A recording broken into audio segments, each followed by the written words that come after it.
नमस्कार, मैं मोमिन आजरेत और स्वागत का हमारे चैनल मार्वेलस अफेयर में। जैसे कि आपको पता है कि ये वर्ष में मुंबई यूनिवर्सिटी में सीनेट का इलेक्शन होने जा रहा है और तमाम जो विद्यार्थी दल है अपने आप को तैयार कर रहे हैं इस चुनाव के लिए। हमारे साथ है भारतीय जनता युवा मोर्चा के मुंबई के सचिव साहिल मिश्रा जी और भारतीय जनता युवा मोर्चा मुंबई के उपाध्यक्ष राहुल गुप्ता जी। साहब दोनों का बहुत बहुत स्वागत है इस खास इंटरव्यू में। मैं सबसे पहला सवाल आपसे ये रहेगा कि पिछले वर्ष तब लास्ट चुनाव हुए थे सीनेट का, तो जो 10 के 10 मेंबर जो इलेक्शन जीते थे वो युवा सेना के थे। बात ये है कि आप लोग ने भी पूरा धमखम के साथ चुनाव लड़ा था, लेकिन परिणाम आपके तो फेवर में नहीं आया था। तो इस बार क्या रणनीति के साथ क्या तैयारी एबीवीपी का और भारतीय जनता युवा मोर्चा का है इस चुनाव को लेकर? तो बात जैसे पहले युवा सेना की, तो जब वो टाइम पे जब जीत के आए थे तो सरकार हमारे साथ में थी, तो हमें ऐसा नहीं लगा कि ना युवा सेना और भाजपा कहीं अलग है। जब हमारी सरकार के साथ में हम लोग काम करते थे, हमको मालूम है कि हम अपने विद्यार्थियों का कुछ भी चीज़ें रहेंगे हम उन पर कर सकते हैं। तो रही बात ऐसा कि हम लोग उसमें हम शिवसेना पे इतना भरोसा करके हम उसमें टिकते करके।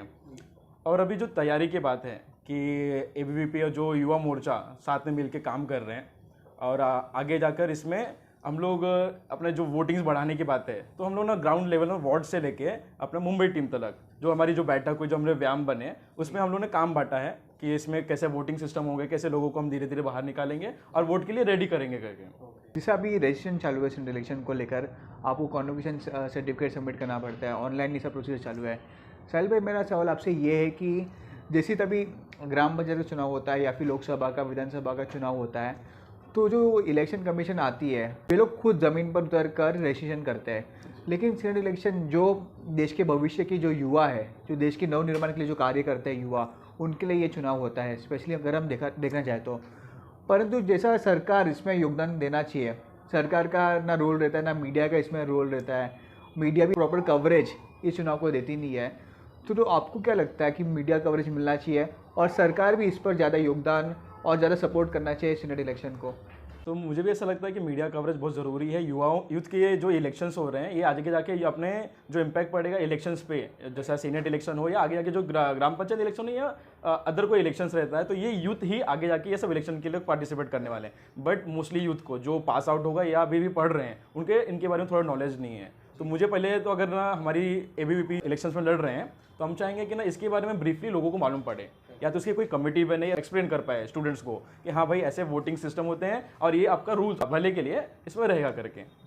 मीडिया कवरेज के लिए ऐसा है कि ना लोगों को जैसे इलेक्शंस आते हैं, एमएलए के इलेक्शन हो, एमपी के इलेक्शन हो, उसमें ना मीडिया ना हर चीज़ों में ना मसाला ढूंढते ढूंढते पहुंच जाती है। पर मुझे ऐसा लगता है कि मीडिया को ना ये यूथ जो आगे जाके रिप्रेजेंट करने वाले हमारे देश को, तो उनके लिए ना एक बेसिकली ये सब चीज़ें होना चाहिए कि ना लोगों तक पहुंचे, ये स्टूडेंट से क्या डिमांड्स है या स्टूडेंट कहाँ सफ़र करता है। अभी आप देखेंगे तो इसमें इनरोलमेंट जैसा होता है या उनके स्टडीज़ में जो भी इश्यूज आते हैं या उनको हॉस्टल्स नहीं मिलते हैं, तो एबीपी ऐसे मुद्दे पर जहाँ पे हमेशा झगड़ा करती है कि हाँ भाई हमारे स्टूडेंट लोग को ये चीज़ क्लियर होना चाहिए करके।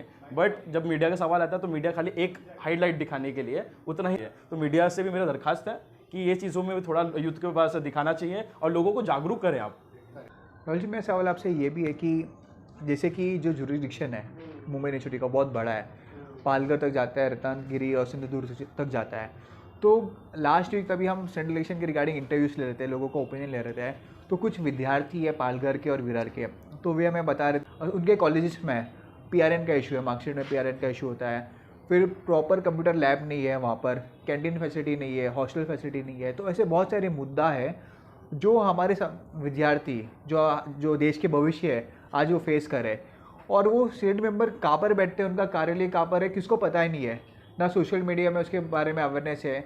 तो राहुल जी, आपको क्या लगता है कि जो जुरिडिक्शन कम होना चाहिए या फिर जो सीनेट मेंबर की संख्या है वो बढ़ना चाहिए, क्योंकि सीनेट मेंबर लोगों तक नहीं पहुंच पा रहे हैं? सीनेट मेंबर की संख्या बढ़नी चाहिए। इसका कारण ऐसा है कि जिला स्तर तक एक एक अगर सीनेट मेंबर बनाएंगे तो जितने कॉलेजेस अपने जिला स्तर पर होते हैं तो वो एक जिला स्तर पर एक बैठने की उनकी व्यवस्था होनी चाहिए, और पूरे मीडिया के थ्रू या खुद के कार्ड के थ्रू या किसी भी पब्लिसिटी करके कि लोगों को, स्टूडेंट को संपर्क हो कि वो वहाँ तक पहुँच के जो भी उनकी समस्या है उसका आंसर निकलना चाहिए। इसके लिए ज़रूरी है कि हर जिला स्तर तक होना चाहिए करके।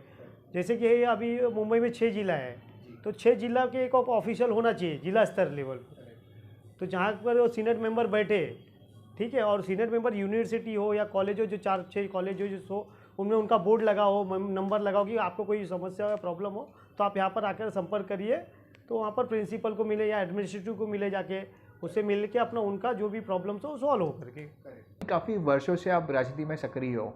हमने आपको देखा कि आपने विधानसभा चुनाव में भी काम किया, लोकसभा चुनाव में भी काम किया है।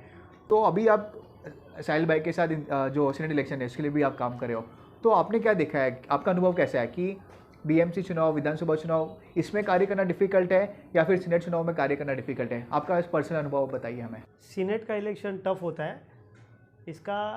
इसके लिए टफ होता है कि जितने स्टूडेंट्स होते हैं ना वो एक दूसरे से कनेक्ट होते हैं। तो कनेक्ट होने की वजह से कि उनके कोई दोस्त होंगे जो सीनेट का इलेक्शन लड़ रहे होंगे या किसी के, तो सब जितने स्टूडेंट्स एक दूसरे के कांटेक्ट में ज़्यादा रहते हैं तो उनके लिए इजी होता है। लेकिन बाकी ये इलेक्शन टफ होता है।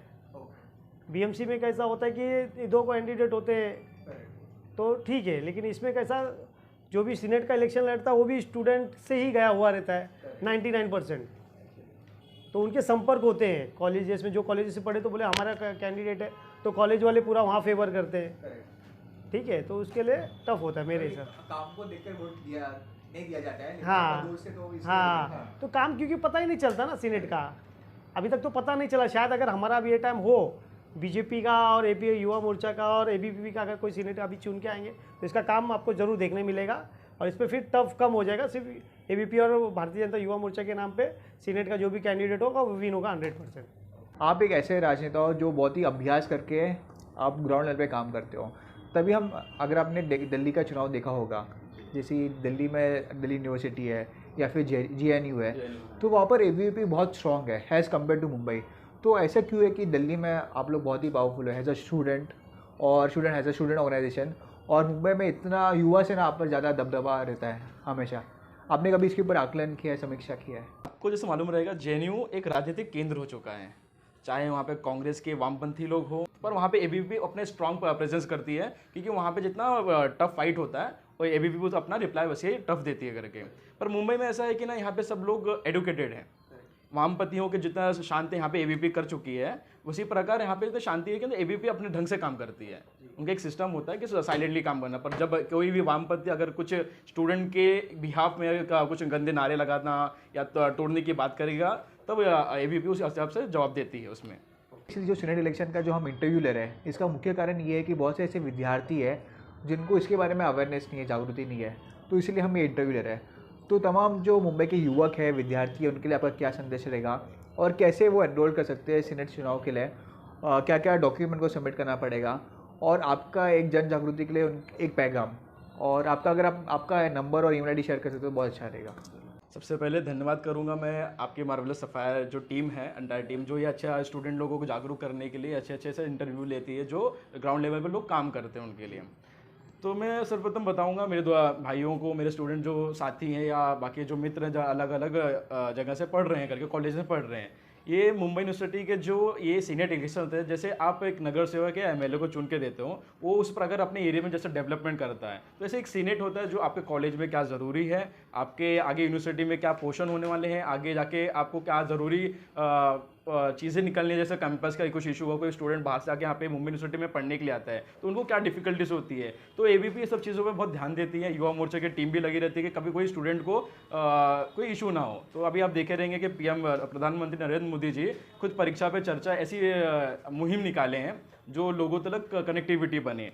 तो मैं आपको कहना चाहता हूँ कि जल्दी से जल्दी इनरोल करें, क्योंकि अभी टाइमिंग से लगभग 10 तारीख को लगभग लास्ट है, तो उससे पहले आप एनरोल करिए, इसमें भाग लीजिए। जैसे जिस प्रकार जैसे आपको MP MLA ज़रूरी होता है अच्छे काम करने वाले, उसी प्रकार हमारे यूनिवर्सिटी में अच्छे लोग ज़रूरी हैं। तो आप लोग प्लीज़ एनरोल करिए, और कुछ अगर आपको ज़रूरत लगे कि आपको कहाँ ये एनरोलमेंट मिलेगा या आप कैसे IDs हो कर सकते हैं, तो मुंबई यूनिवर्सिटी के ऑफिशियल वेबसाइट पे भी है कि आप डायरेक्ट वहाँ पे अपना आधार कार्ड, कॉन्वोकेशन फॉर्म, मार्कशीट ये सबमिट करके एक फ़ोटो डाल के तो आप वहाँ पर एनरोलमेंट कर सकते हैं। अगर नहीं मिल पा रहा है तो हमारे ABP कार्यालय है मातोश्री, जो माटुंगा में स्थित है, या आपको कोई युवा मोर्चा का कार्यकर्ता या BJP का कार्यकर्ता रहेगा तो आपको पूरा प्रॉपर गाइड दे देगा।